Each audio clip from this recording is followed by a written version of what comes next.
Street vendors या खोमचे वाले, जिन्हें हम ठेले वाला, रेडी वाला, फेरी वाला आदि के नाम से जानते हैं, शहर की अनौपचारिक अर्थव्यवस्था के महत्वपूर्ण अंग हैं।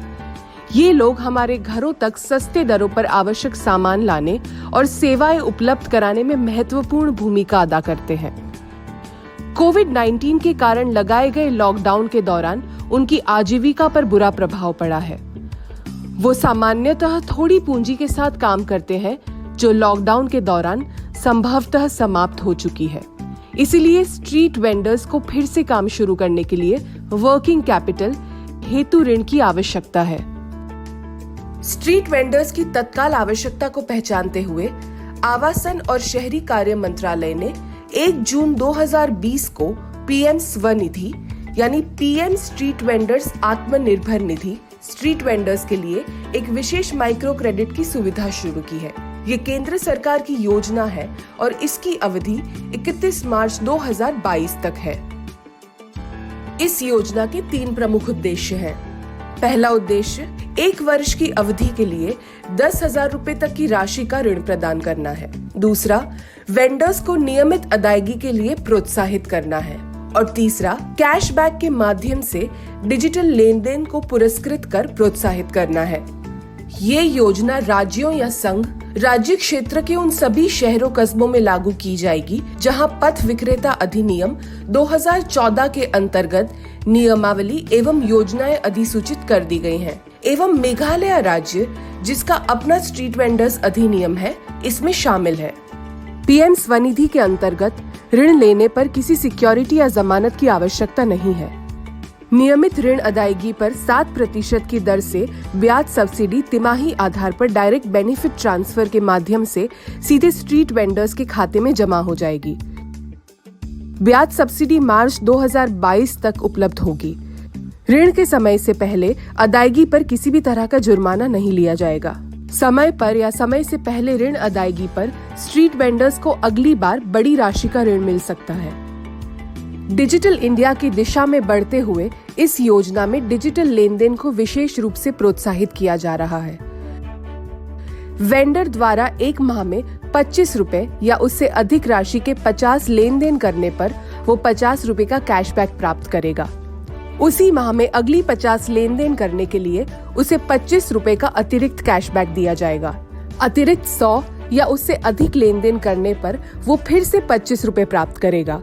इसका मतलब ये है कि 1 माह में 200 लेन देन करने पर उनके खाते में 100 रुपए की राशि कैशबैक के रूप में दी जाएगी, यानी साल के लगभग 1200 रुपए मिल सकते हैं। ऋणदायी संस्थाओं और डिजिटल पेमेंट एग्रीगेटर्स जैसे भीम, पेटीएम, गूगल पे, भारत पे, अमेज़न पे, फोन पे इत्यादि के नेटवर्क के माध्यम से कैशबैक प्रोत्साहन का कार्य किया जाएगा। डिजिटल लेन देन के माध्यम से स्ट्रीट वेंडर्स का क्रेडिट स्कोर बढ़ाने में मदद मिलेगी, जो भविष्य में उनकी ऋण की आवश्यकताओं को पूरा करने में सहायक होगी। स्ट्रीट वेंडर्स को ऋण देने के लिए ऋणदाता संस्थाओं को प्रोत्साहित करने के उद्देश्य से योजना में पोर्टफोलियो के आधार पर संचालित ग्रेडेड गारंटी कवर की व्यवस्था की गई है। सूक्ष्म एवं लघु उद्यम क्रेडिट गारंटी फंड ट्रस्ट के माध्यम से इसका संचालन किया जाएगा। इस योजना में ऋण पोर्टफोलियो के 5% तक के लिए पहले डिफॉल्ट के लिए 100% कवर की व्यवस्था की गई है।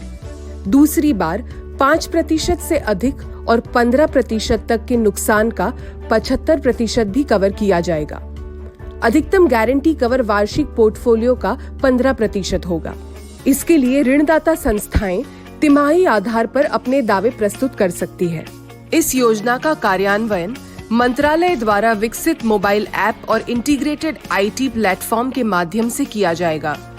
ये प्लेटफॉर्म राज्यों और संघ राज्य क्षेत्रों के स्ट्रीट वेंडर्स के डेटाबेस, बिजनेस कॉरेस्पॉन्डेंट, कॉन्स्टिट्यूएंट्स, ऋणदाता संस्थाओं के एजेंट्स, डिजिटल पेमेंट एग्रीगेटर्स, पैसा पोर्टल और सिडबी द्वारा संचालित उद्यमी मित्र पोर्टल को एक साथ जोड़ता है।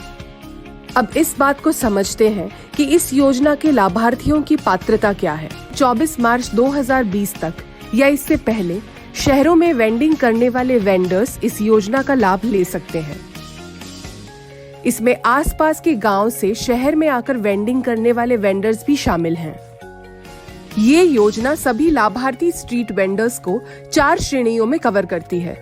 पहला, शहरी स्थानीय निकायों द्वारा स्ट्रीट वेंडर्स अधिनियम 2014 के अंतर्गत जिन स्ट्रीट वेंडर्स को सर्टिफिकेट ऑफ वेंडिंग या पहचान पत्र जारी किया गया है। दूसरा, ऐसे स्ट्रीट वेंडर्स जो सर्वे में हैं परंतु जिन्हें सर्टिफिकेट ऑफ वेंडिंग या पहचान पत्र अभी जारी नहीं किया गया। ऐसे विक्रेता आईटी आधारित प्लेटफॉर्म के माध्यम से प्रोविजनल सर्टिफिकेट ऑफ वेंडिंग प्राप्त कर स्कीम का लाभ उठा सकते हैं। म्यूनिसिपैलिटी को इस बात के लिए प्रोत्साहित किया जा रहा है कि वो जल्द से जल्द 1 माह की अवधि के अंदर उन्हें रेगुलर सर्टिफिकेट ऑफ वेंडिंग और पहचान पत्र जारी कर दें। तीसरी श्रेणी में ऐसे स्ट्रीट वेंडर्स आते हैं जो या तो शहरी स्थानीय नगर निकायों द्वारा किए गए सर्वे में छूट गए हैं या फिर उन्होंने सर्वे पूरा होने के पश्चात वेंडिंग शुरू की हो।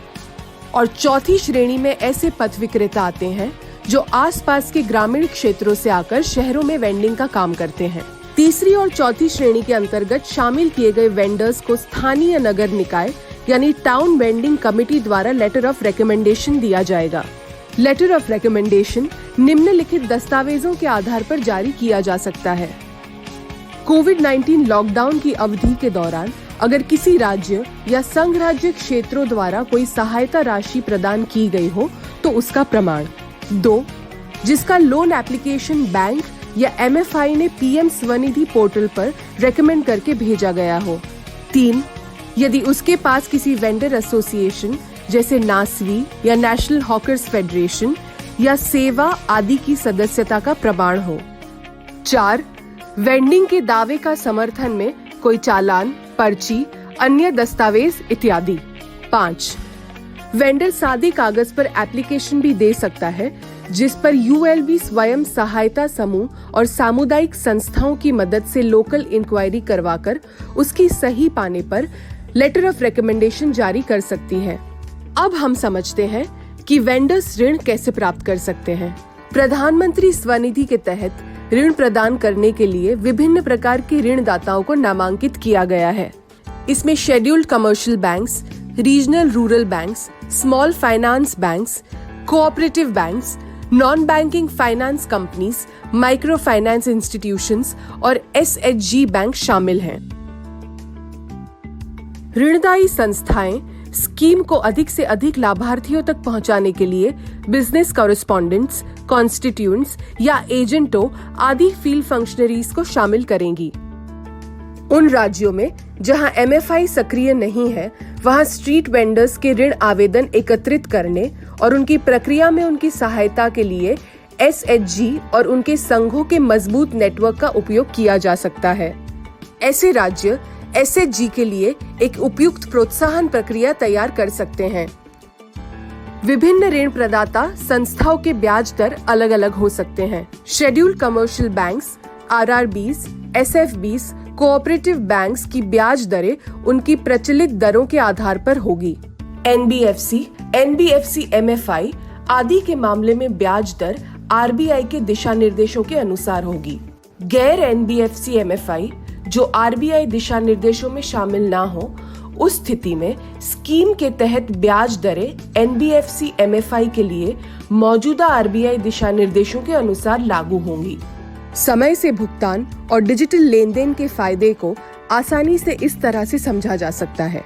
24% ब्याज दर पर स्वीकृत 10,000 रुपए के ऋण के लिए ब्याज सब्सिडी और डिजिटल लेन-देन पर कुल लाभ लगभग 1,600 रुपए प्रति वर्ष है, जो ऋण पर भुगतान किए गए कुल ब्याज से भी अधिक है। अतः हम ये कह सकते हैं कि 24% की दर पर स्वीकृत लोन पर भी अगर वेंडर समय से नियमित भुगतान करता है तो उसके लिए लोन इंटरेस्ट फ्री हो जाएगा। समस्त ऋण आवेदन प्रक्रिया ऑनलाइन है। सबसे पहले पोर्टल या मोबाइल ऐप के द्वारा आधार और मोबाइल नंबर सत्यापित किया जाएगा। सफल सत्यापन हो जाने पर पोर्टल या मोबाइल ऐप पर भरे गए आवेदन और फोटो के साथ सभी संबंधित दस्तावेज अपलोड किए जाएंगे। अपलोड किए गए विवरण पसंदीदा ऋणदाताओं को भेज दिए जाएंगे। यदि कोई प्राथमिकता नहीं दी जाती है तो आवेदन किसी भी इच्छुक ऋणदाता द्वारा चुन लिया जाता है। स्वीकृति या अस्वीकृति पर लाभार्थी को पंजीकृत मोबाइल नंबर पर SMS के माध्यम से सूचित किया जाएगा। आवेदन सफलतापूर्वक जमा हो जाने पर ऋण की स्वीकृति और अदायगी के लिए ऋणदाता संस्था द्वारा दस्तावेजों की समीक्षा की जाएगी।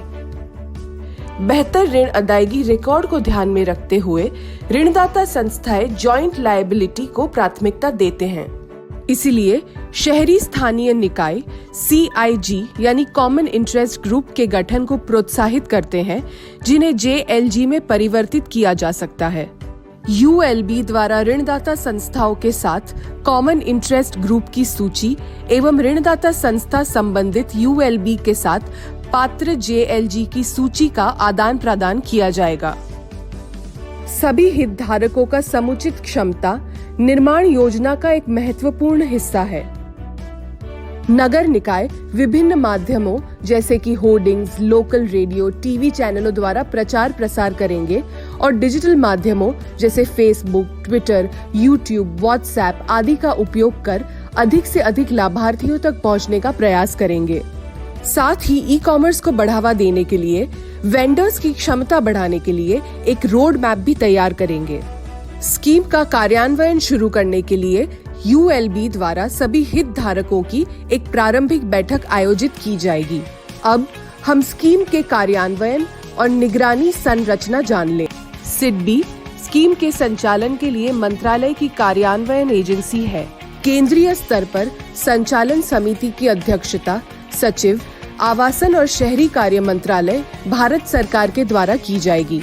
राज्य या संघ, राज्य क्षेत्र स्तर पर निगरानी समिति की अध्यक्षता प्रदान सचिव द्वारा की जाती है, जो हर 3 महीने में कम से कम एक बार बैठक का आयोजन करेंगे। तथा ULB स्तर पर स्कीम के कार्यान्वयन की निगरानी नगर निगम आयुक्त अधिकारी की अध्यक्षता में और TVC के सहयोग से की जाती है।